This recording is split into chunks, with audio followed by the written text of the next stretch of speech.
میں ایک واقعہ آپ کو سناتا ہوں جو خود میرے ساتھ پیش آیا. میرے پاس کئی سال پہلے کی بات ہے، جرمنی سے ایک صاحب کا میرے پاس خط آیا اور انہوں نے اپنا حال یہ لکھا کہ میں پاکستان میں تھا اور وہاں سے پھر میں روزگار کی تلاش میں جرمنی آ گیا. جرمنی جب آیا تھا تو اس وقت دین کا کوئی احساس میرے دل میں نہیں تھا، دین کی کوئی فکر میرے دل میں نہیں تھی. میں صرف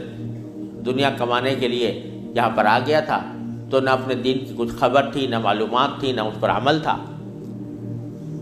لیکن یہاں پر رہتے رہتے میں نے ایک کرسچن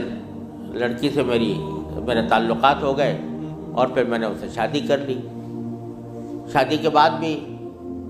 کوئی دین کی طرف رغبت پیدا نہیں ہوئی، کوئی احساس پیدا نہیں ہوا. لیکن جب اولاد ہو گئی اور اولاد ذرا نشو و نما پانے لگی، ذرا سی وہ سمجھدار ہونے لگی، تو اس وقت میں نے دیکھا کہ میری کرسچن بیوی وہ اولاد کو کرسچینٹی پڑھا رہی ہے اور کرسچینٹی کی تعلیم دے رہی ہے. تو اس وقت میرے دل کا اندر کا سویا ہوا مسلمان جاگا کہ یہ میری اولاد ہے اور یہ کرسچن بننے جا رہی ہے، میری بیوی اس کو کرسچینٹی پڑھا رہی ہے. تو میں نے اپنی بیوی سے کہا کہ تم اس کو یہ کرسچینٹی مت پڑھاؤ. بیوی نے کہا میں کیوں نہ پڑھاؤں، یہ میری بھی اولاد ہے اور میں اس کو حق سمجھتی ہوں، تو اپنی اولاد کو بھی ویسے ہی بنانا چاہتی ہوں. میں نے کہا نہیں، کرسچینٹی حق نہیں ہے، اسلام برحق ہے. تو اس نے کہا مجھے ثابت کرو کہ کیوں برحق ہے اسلام اور کرسچینٹی میں کیا خرابی ہے. تو اب میرے پاس علم تو تھا نہیں، مجھے اپنے دین کا بھی پتہ نہیں تھا، کرسچینٹی کا بھی پتہ نہیں تھا. لہذا جب وہ بات کرتی تو میں اس کا جواب دینے کے لیے کی پوزیشن میں نہیں تھا، اس کے سوالات کا جواب نہیں دے سکتا تھا، اس کے اعتراضات کا جواب نہیں دے سکتا تھا. تو میں اس مشکل میں ہوں کہ میری اولاد وہ میری بیوی کی تعلیم و تربیت کے نتیجے میں کرسچن بننے جا رہی ہے اور میرے دل پر آرے چل رہے ہیں، میں کچھ کر نہیں سکتا. تو آپ مجھے کوئی طریقہ بتائیے. یہ خط میرے پاس آیا تو میں نے اللہ تبارک و تعالیٰ سے دعا کی کہ اللہ کوئی ایسی تدبیر اس دل میں ڈال دیجیے کہ جس سے اس بیچارے مسلمان کی مشکل حل ہو. تو میں نے اس کو لکھا کہ ایک تو میری کتاب ہے واٹ از کرسچینٹی کے نام سے، جس میں کرسچینٹی کے بارے میں تفصیل ہے. تو وہ کتاب میں نے بھیجی اور ساتھ میں اس سے کہا کہ آپ اپنی بیوی سے بحث کرنا بند کر دیں، کیونکہ بحث کرنے سے کچھ فائدہ نہیں ہوگا. آپ کو خود معلومات نہیں ہے اور بحث کرنے سے ویسے بھی فائدہ نہیں ہوتا. جب بحث مباحثہ شروع ہوتا ہے تو ہر ایک آدمی چاہتا ہے دوسرے کو زیر کر دے، اس سے کوئی خاص فائدہ نہیں ہوتا. تو آپ بحث کرنا تو بند کر دیں، البتہ ان کو دو باتوں پر آمادہ کر لیں.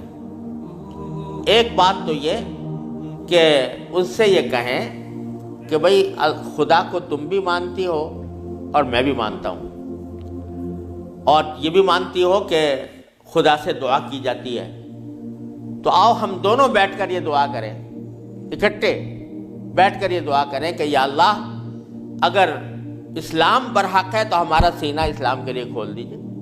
اس پر عمل کی توفیق عطا فرمائیے. اور اگر کرسچینٹی برحق ہے تو پھر کرسچینٹی کے اوپر ہمارا دل کو مطمئن کر دیجئے. دونوں مل کے یہ دعا کیا کریں. ایک تو اس بات پر اس کو آمادہ کریں، دوسرے اس بات پر آمادہ کریں میں کتاب بھیج رہا ہوں کہ وہ کتاب کا مطالعہ کر لیں. میں نے یہ لکھ تو دیا، اللہ تعالیٰ سے دعا بھی کی کہ اللہ میں نے لکھ تو دیا ہے، اس کو مؤثر و مفید بنا دیجئے. کچھ عرصے کے بعد اس ساتھی کا خط آیا. اس نے لکھا کہ الحمدللہ میری بیوی نے آپ کی دونوں باتیں تو مان لی ہیں اور کہا کہ یہ دعا بھی کروں گی اور یہ کتاب بھی پڑھوں گی، لیکن ابھی کوئی فرق نہیں آیا، معاملہ کیوں کا توں ہے. تو میں نے پھر ان کو خط لکھا کہ آپ گھبرائیں نہیں اور اس عمل کو جاری رکھیں، دعا کرتے رہیں، تو گھبرائیں نہیں. اس کے کچھ عرصے کے بعد ان کا خط آیا میرے پاس. اس میں انہوں نے لکھا کہ عجیب و غریب واقعہ ہو گیا. وہ یہ کہ میری بیوی وہ کسی جگہ کوئی ڈگری کورس کر رہی تھی، اس سلسلے میں یونیورسٹی گئی، اور یونیورسٹی سے واپس آتے ہوئے ہم دونوں واپس آ رہے تھے، وہ گاڑی ڈرائیو کر رہی تھی، میں اس کے برابر میں بیٹھا ہوا تھا، تو اچانک اس نے گاڑی ایک جگہ روک کر اور اس نے اپنا سر اسٹیئرنگ کے اوپر جھکا لیا اور بے تحاشا رونے لگی۔ میں سمجھا کہ خدا نہ کرے اس کے اوپر کوئی دل کا دورہ پڑا ہے یا کوئی تکلیف ہوئی ہے، تو میں پریشان ہوا۔ میں نے پوچھا کیا بات ہے، تو روتے روتے اس سے بولا نہیں جا رہا تھا۔ بمشکل جب میں نے بار بار پوچھا تو اس نے ایک جملہ کہا کہ میں اور کوئی تکلیف نہیں ہے، بس مجھے تم مسلمان بنا دو، اسلام میں قبول کرنا چاہتی ہوں۔ کہتے مجھے اپنے کانوں پر اعتبار نہیں آیا کہ یہ وہی عورت ہے کہ جو اتنی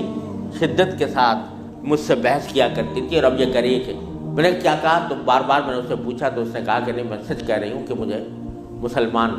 ہونا ہے، تو مجھے کہیں لے جا کر مجھے مسلمان بناؤ۔ میں پھر اس کو فوراً اسلامی سینٹر میں لے گیا، وہاں جا کے اس نے کلمہ شہادت پڑھا، مسلمان ہوئی، اور اس نے خط میں لکھا تھا کہ یہ اتفاق سے یہ دن رمضان کا تھا، اور آج پہلا موقع ہے کہ ہم دونوں نے سحری میں اٹھ کر ہم دونوں نے اکٹھا روزہ رکھا ہے، اور آپ کو خط لکھ رہے ہیں، اور دوسرا خط میری بیوی کی طرف سے ہے۔ تو دوسرا خط اس کے ساتھ تھا اس کی بیوی کی طرف سے، اور اس نے مجھے لکھا تھا کہ میں آپ کا شکریہ ادا کرتی ہوں کہ آپ نے مجھے ایک ایسا طریقہ بتایا جس کے ذریعے اللہ تبارک و تعالیٰ نے مجھے ہدایت عطا فرمائی۔ تو یہ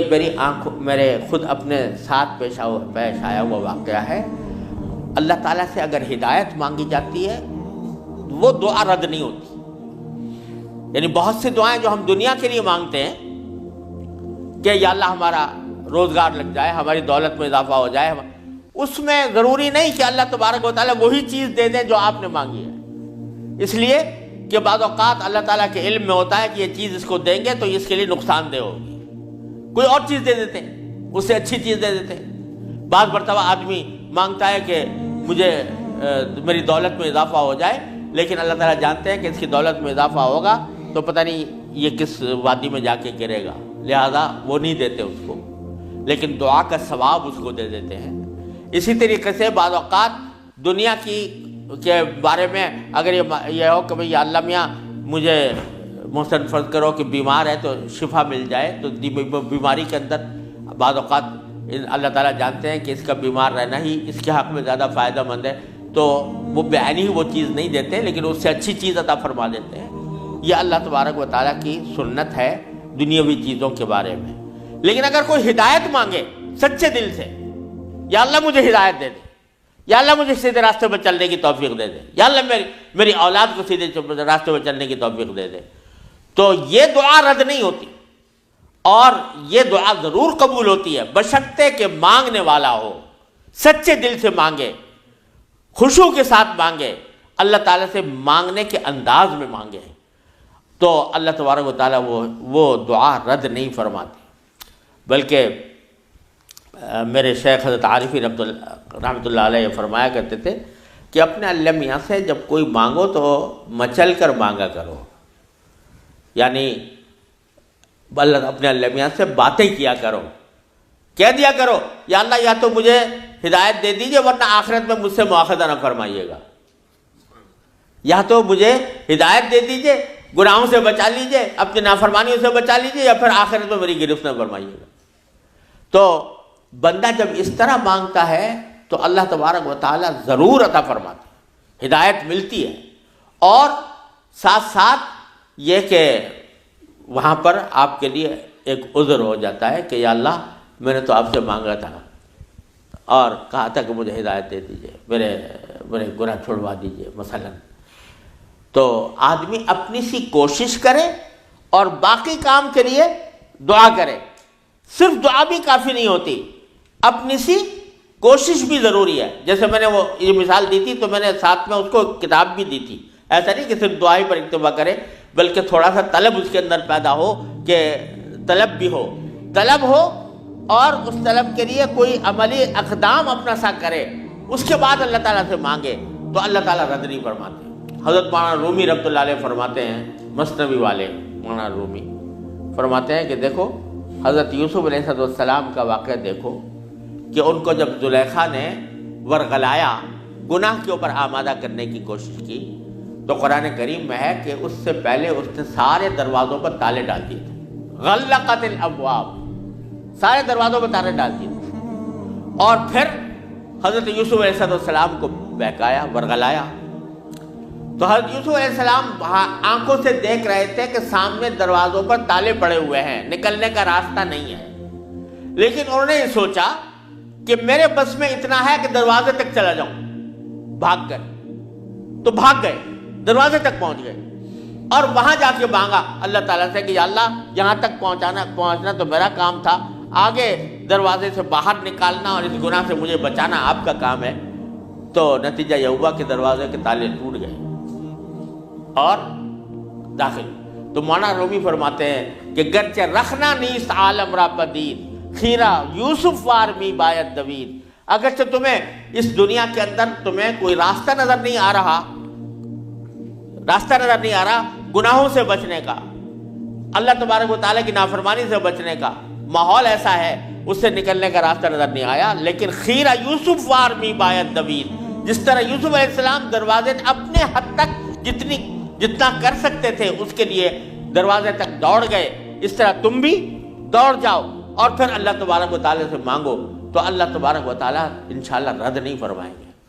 اس لیے میں عرض کرتا ہوں کہ اپنے معمولات میں، روزمرہ کے معمولات میں یہ بات شامل کریں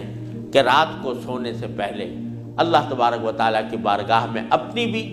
اور اپنی اولاد کی بھی، اپنے گھر والوں کی بھی ہدایت کی دعا فرمائیں۔ اللہ یا اللہ اپنے رحمت سے ہم چاہتے ہیں کہ ایسا کریں، اپنی طرف سے کوشش بھی کر رہے ہیں، یا اللہ اپنے فضل و کرم سے اپنے رحمت سے اس کوشش کو کامیاب بنا دیجئے اور ہمارے دلوں کو پھیر دیجئے۔ قرآن کریم حضور اقدس صلی اللہ علیہ وسلم دعا تلقین فرمائی، یا مصرف القلوب صرف قلوبنا علی طاعتک، اے وہ ذات جو دلوں کو پھیرنے والی ہے، اے اللہ ہمارے دلوں کو اپنی طاعت کی طرف پھیر دیجئے، اپنی اطاعت کی طرف پھیر دیجئے۔ یہ دعا سرکار دو عالم صلی اللہ علیہ وسلم تلقین فرمائی۔ تو یہ دعا ہر روز بندہ مانگے اللہ تبارک و تعالیٰ سے، انشاءاللہ رد نہیں ہوگی، انشاءاللہ ضرور کامیابی ہوگی۔ اپنی طرف سے کوشش جاری رہے اور ساتھ ساتھ اللہ تعالیٰ سے مانگتے رہیں، انشاءاللہ یہ کوشش کبھی رائے گاہ نہیں جائے گی۔ اللہ تبارک و تعالیٰ اس کو ضرور قبول فرمائے۔